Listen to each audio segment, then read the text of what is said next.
इस बूढ़े आदमी ने कहा था मैं सलेम का बादशाह हूँ।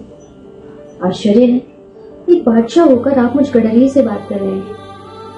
भय और विस्मय से भरे लड़के ने उस अरब से कहा, इसके कई कारण हो सकते हैं। यूं कहीं कि सबसे महत्वपूर्ण बात यह है कि तुमने अपनी नियति खोज ली है। लड़के को नहीं मालूम था कि किसी व्यक्ति की नियति क्या होती है, वही जिसे तुम हमेशा से पाना चाहते थे। हर नौजवान जानता है कि उसकी नियति क्या है। जीवन के इस पड़ाव में सब चीजें साफ होती हैं, सब कुछ संभव होता है, सपने देखने से डर नहीं लगता। यह सब पाने की उत्कंठा होती है जो वो अपने जीवन में घटित होते हुए देखना चाहता है। मगर जो जो समय गुजरता है एक अजीब सी विस्मयकारी ताकत उसे यकीन दिलाने लगती है, नहीं, ये सब असंभव है, तुम अपनी नियति नहीं पा सकते।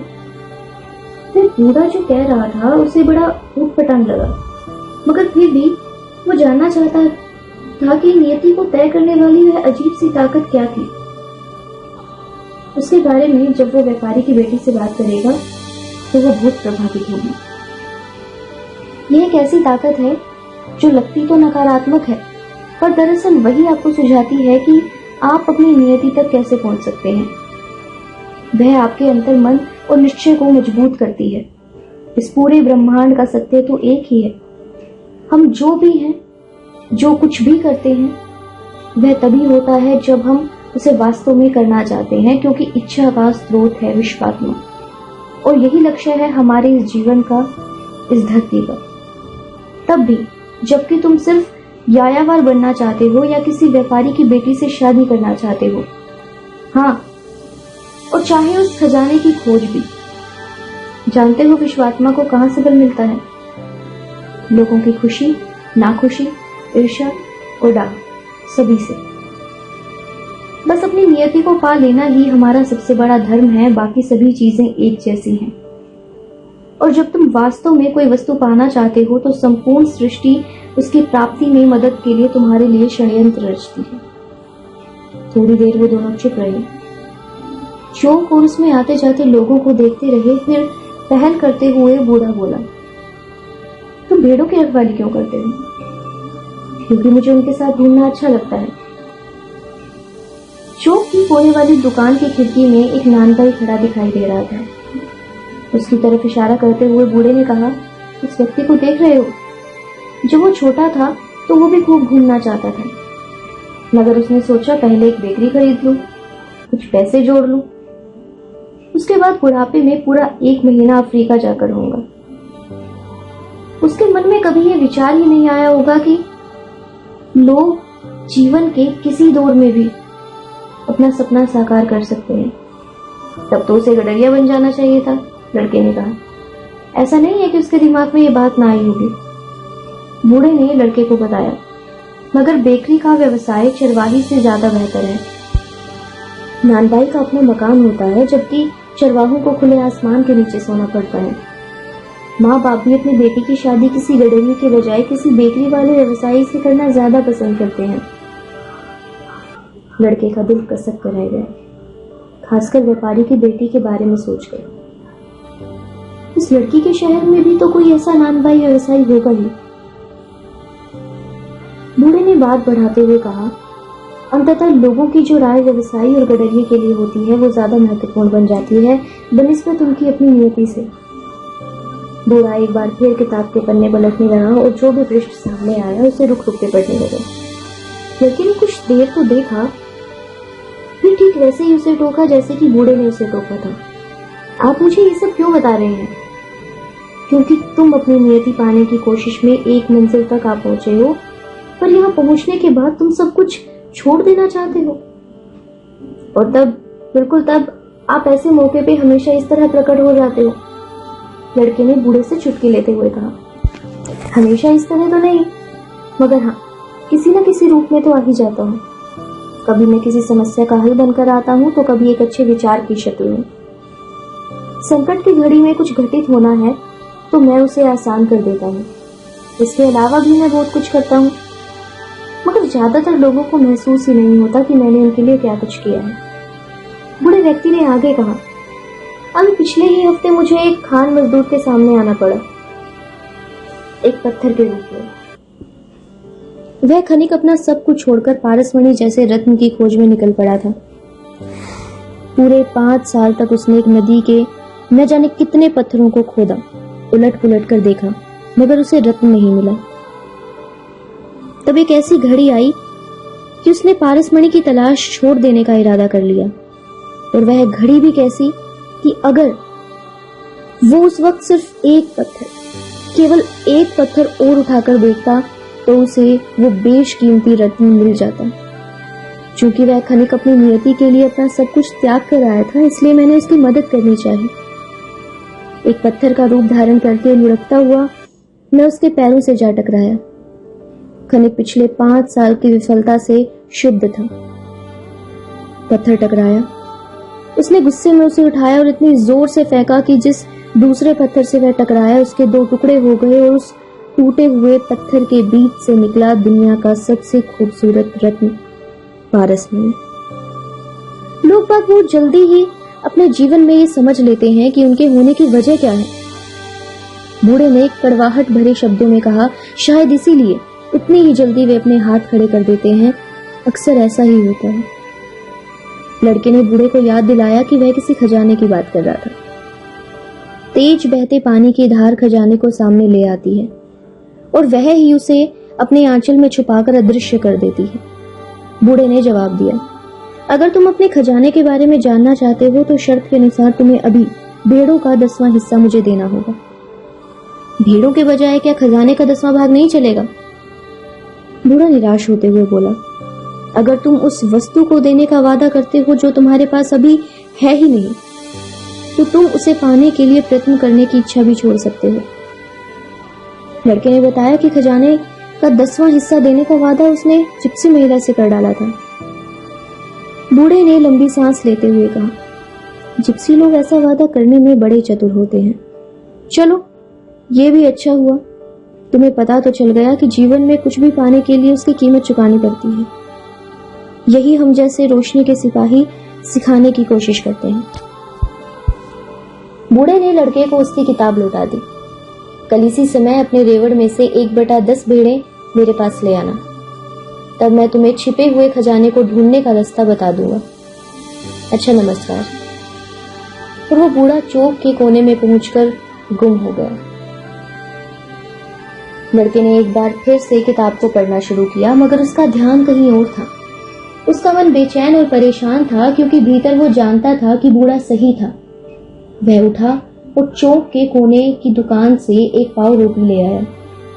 उसके मन में आया कि बूढ़े ने जो उस बेकरी वाले के बारे में कहा था वो उसे बता दे, मगर फिर उसने सोचा, कभी कभी जो चीजें जैसी हैं उन्हें वैसा ही छोड़ देना चाहिए। उसने नानबाई को कुछ भी नहीं बताया। अगर बता देता तो वो डबल रोटी बनाने वाला नानबाई भी सब कुछ छोड़कर कम से कम अगले 3-4 दिनों तक परेशान रहता ही। इसीलिए लड़के ने ऐसा करने से अपने आप को रोक लिया। हालांकि नानबाई अपनी रोजमर्रा की जिंदगी का आदी हो चुका था। वैसे वह नानबाई को परेशानी में डालना भी नहीं चाहता था। फिर वह उठा और शहर में यूं ही घूमने लगा और उसने अपने आप को शहर के फाटक के पास खड़ा पाया। वहां एक छोटी सी इमारत थी जिसमें एक खिड़की थी, जहां से लोग अफ्रीका जाने के लिए टिकट खरीद रहे थे। उसे मालूम था मिस्र अफ्रीका में है। क्या मैं आपकी मदद कर सकता हूँ? जी बताइए। कहाँ का? खिड़की के पीछे से टिकट वाले ने पूछा। शायद कल बताऊंगा, कहता हुआ वो खिड़की से पीछे हट गया। अगर वो अपनी एक ही भेड़ बेच दे तो खाड़ी के उस किनारे पहुंच जाएगा। वो ये सोचकर ही डर गया। एक और सनकी, टिकट वाले ने अपने साथी से कहा। किराए के लिए उसके पास पूरे पैसे भी नहीं हैं। टिकट खिड़की के पास खड़े खड़े उसे अपनी भेड़ें याद आई और उसने निश्चय कर लिया कि वो गडरिया ही बना रहेगा। पिछले 2 सालों में इस क्षेत्र में उसने बहुत कुछ सीख लिया था, जैसे कि भेड़ों का ऊन कैसे उतारा जाता है, गर्भवती भेड़ की देखरेख कैसे की जाती है और भेड़ों को भेड़ियों से कैसे बचा के रखा जाता है। अंडलूसिया प्रदेश के सारे चरागाहों के बारे में वो बहुत अच्छी तरीके से जान गया था। उसे यह भी मालूम चल गया था कि उसकी एक भेड़ की क्या उचित कीमत है। उसने तय किया कि वह अपने दोस्त के तबेले पर जाने के लिए सबसे लंबे रास्ते से जाएगा। जब वो शहर की चारदीवारी के पास से गुजरा तो थोड़ा रुक गया। वो एक ऊंचे पत्थर पर चढ़ गया जो दीवार की ऊंचाई के बराबर था। वहां से दूर बसे अफ्रीका को वो अच्छी तरह देख सकता था। किसी ने उसे कभी बताया था कि मूर लोगों ने वहीं से आके स्पेन पर कब्जा किया था। इस ऊंचे पत्थर पर बैठकर वह पूरे शहर को देख सकता था। उसे वह चौक भी दिखाई दे रहा था जहां बैठकर उसने बूढ़े से बात की थी। बुरा हो उस घड़ी का जब मैं उस बूढ़े से मिला, उसने सोचा। वह तो शहर के भीतर केवल इसलिए आया था कि सपने बांचने वाली औरत से मिल सके, लेकिन ना वो बुढ़िया और ना ही वो बूढ़ा ये जानकर खुश हुए कि वो एक गडरिया है। वे बड़े एकाकी लोग थे जिन्हें किसी बात में रुचि नहीं थी, और ना ही वो अनुभव कर सकते थे कि एक गडरिये को अपनी भेड़ों से कितना लगाव हो सकता है। उसे अपनी एक एक भेड़ के बारे में बहुत अच्छी तरीके से पता था। कौन लंगड़ी है, कौन 2 महीने बाद बच्चा जन्मने वाली है और कौन सबसे ज्यादा सुस्त है। उसे मालूम था कि कौन सी भेड़ ऊन उतारने लायक हो गई है, किसे ज़िब्ह करना है और किस तरह। अगर उसने भेड़ों का साथ छोड़ दिया तो वे बेचारी कहाँ जाएंगी, कितनी तकलीफ होगी उन्हें। हवा के झोंके तेज हो चले थे। उसे पुरवाई के बारे में मालूम था। इसी पुरवाई हवा के सहारे तो आक्रामक मूर भूमध्य सागर के पूर्वी किनारे से यहाँ आए थे। हवा में और तेजी आ गई। उसका दिमाग बड़ी तेजी से चलने लगा। एक तरफ खजाना है और दूसरी तरफ भेड़े, और इन सबके बीच उसे इन दोनों में से किसी एक को चुनना होगा। एक वह है जो उसके पास है और दूसरा वह है जो वो पाना चाहता है। उधर वो व्यापारी की लड़की भी थी, लेकिन उसकी अहमियत भेड़ों के बराबर नहीं थी, क्योंकि वो लड़की भेड़ों की तरह उस पर पूरी तरह निर्भर नहीं थी। उस लड़की को तो शायद उसकी याद भी ना हो। उसे क्या याद होगा कि वह उससे किस दिन मिला था। उस लड़की के लिए तो हर रोज एक जैसा ही है। उसके तो ना आज में कोई फर्क है न कल में। जब हर दिन पहले दिन जैसा ही हो तब ऐसा ही होता है, क्योंकि लोग बाग हर सूर्योदय के साथ आने वाले जीवन की अच्छी चीजों को पहचानना भूल जाते हैं। मैंने अपनी माँ को छोड़ा, पिता को छोड़ा और पीछे छोड़ आया शहरी महल को। अब तो उन्हें भी मेरे बगैर रहने की आदत पड़ गई होगी, ठीक मेरी तरह। अगर मैं नहीं रहूंगा तो मेरी भेड़ों को मेरे बगैर रहने की आदत पड़ जाएगी। जहां वो बैठा था वहां से चौक साफ नजर आ रहा था। लोगों का आना जाना जारी था। जिस बेंच पर बैठकर उसने बूढ़े से बात की थी, वहां अब एक जवान जोड़ा बैठा था और एक दूसरे को प्यार कर रहा था। वह रोटी बनाने वाला, बेकर। हवा और तेज हो गई थी और उसके थपेड़े उसे अपने चेहरे पर महसूस हो रहे थे। उसे लगा कि वो हवा भी वैसी ही है जो अपने साथ यहाँ लाई थी मूरों को, पर साथ ही लाई थी रेगिस्तान की गंध भी और पर्दा नशीन औरतों को, और उन तमाम लोगों को जो सोने और पिरामिडों की तलाश में किसी अनजाने को खोजते हुए अपना पसीना बहाते बड़े साहस के साथ यहाँ आए थे। लड़के को उस हवा से ईर्ष्या होने लगी।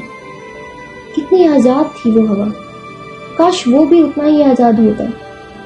मगर उसे अपने अलावा और कौन रोकने वाला था?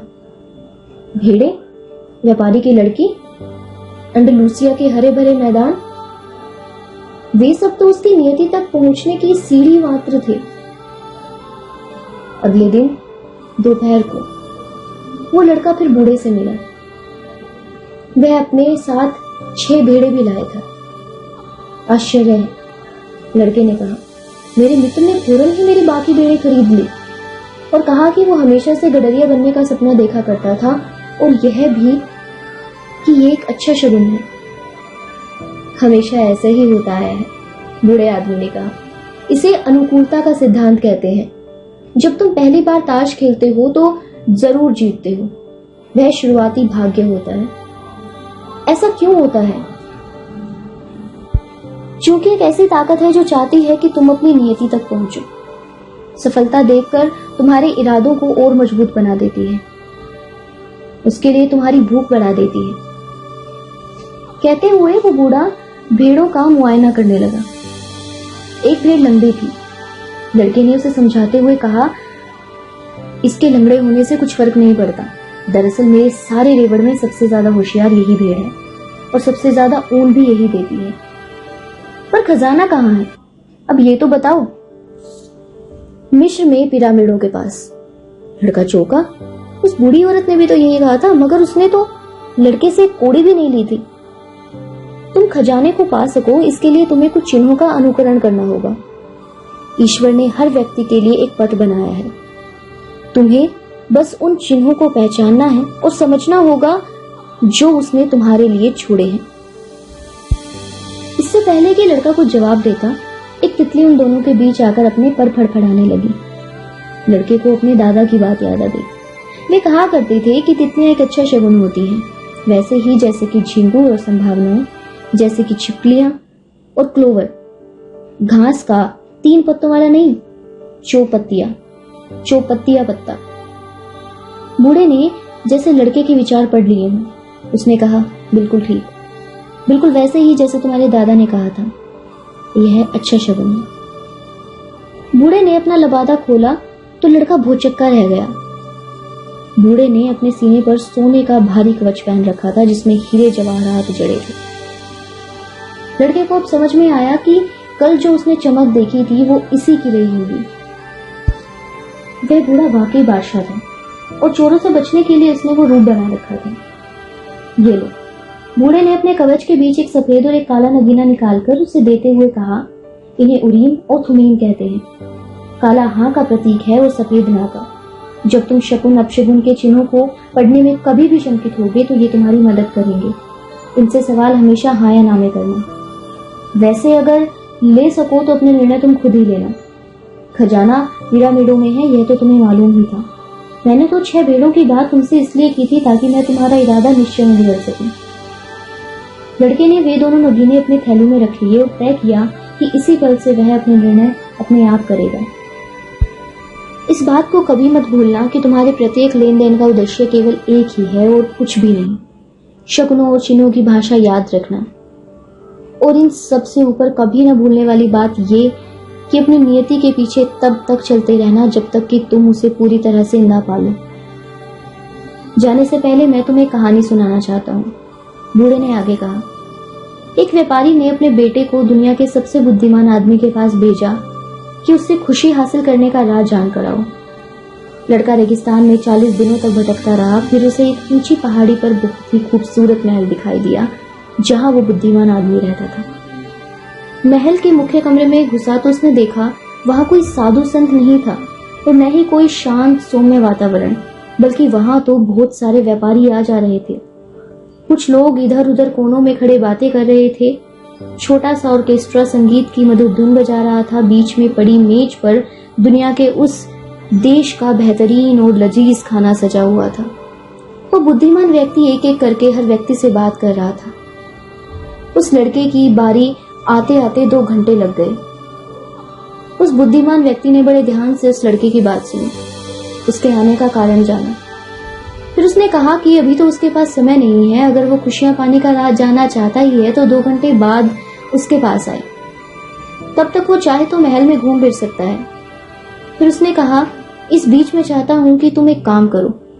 और उसने एक छोटे चम्मच में 2 बूंद तेल डालकर उस लड़के से कहा, अब तुम इस चम्मच को पकड़े हुए पूरे महल में घूमो। ध्यान रहे कि चम्मच में से तेल की एक बूंद भी न गिरने पाए। लड़के ने महल में घूमना शुरू किया।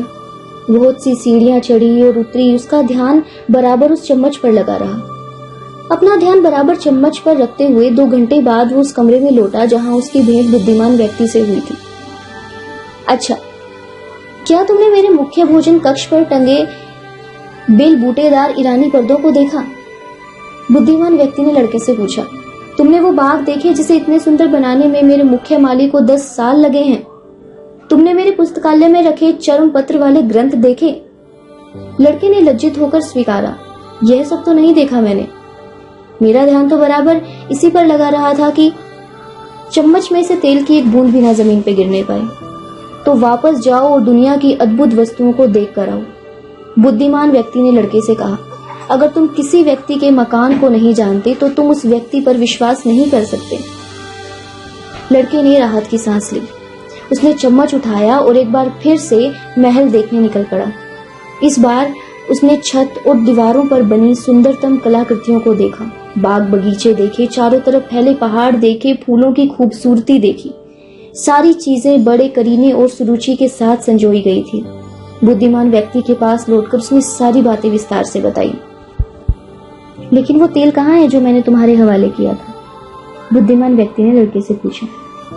लड़के ने चम्मच की ओर देखा तो पाया कि वो खाली था। मैं तुम्हें बस एक ही सलाह दे सकता हूँ, बुद्धिमानों से बुद्धिमान उस व्यक्ति ने लड़के से कहा। खुशी पाने का राज है इस विश्व की सब सुंदरतम वस्तुओं को देखना और चम्मच वाली तेल की बूंदों को ना भूलना। गडरिया अवाक रह गया। उस बादशाह की कही कहानी अब उसकी समझ में आ गई थी। एक गडरिये को भले ही घूमना फिरना पसंद हो, मगर उसे अपनी भेड़ों को कभी नहीं भूलना चाहिए। बूढ़े व्यक्ति ने लड़के को देखा और अपने हाथों से उसके सिर के ऊपर कुछ अजीब से संकेत बनाए। उसके बाद वो अपनी भेड़ों को लेकर चला गया। तरीफा में सबसे ऊंची पहाड़ी पर मूरों द्वारा बनवाया गया बहुत पुराना किला है। उसके प्राचीरों पर चढ़कर अफ्रीका की एक झलक देखी जा सकती है। एक शाम सलेम का राजा उसकी प्राचीर पर बैठा था। धीमी धीमी बहती पुरवाई उसके चेहरे को सहला रही थी। पास खड़ी भेड़ों में चुलबुलाहट थी। वे बेचैन थी और आशंकित भी, अपने नए मालिक से। उत्तेजित थी उस बदलाव से, पर उन्हें तो बस दो चीजों से ही वास्ता था, चारा और पानी। उनकी दुनिया तो यही तक सीमित थी। बादशाह ने एक छोटे जहाज को बंदरगाह से बाहर जाते हुए देखा। अब वो उस लड़के से कभी नहीं मिल पाएगा, ठीक वैसे ही जैसे वह अब्राहम से कभी नहीं मिल सका। उससे भी तो उसने 1/10 वसूली थी। यही था उसका धंधा। देवताओं और ईश्वर को तो इच्छा विहीन होना चाहिए, क्योंकि उनकी तो कोई नियति नहीं होती। फिर भी उस लड़के के बारे में सोचकर सलेम के बादशाह ने उसकी सफलता के लिए भरपूर प्रार्थना की। उसने खुले आसमान की तरफ देखते हुए कहा, हे मेरे प्रभु, जैसा कि आपने कहा है और मैं जानता हूँ कि यह मिथ्याभिमान की पराकाष्ठा है, मगर एक बूढ़े बादशाह को अपने ऊपर इतना सा गर्व करने का अधिकार तो हो ही सकता है।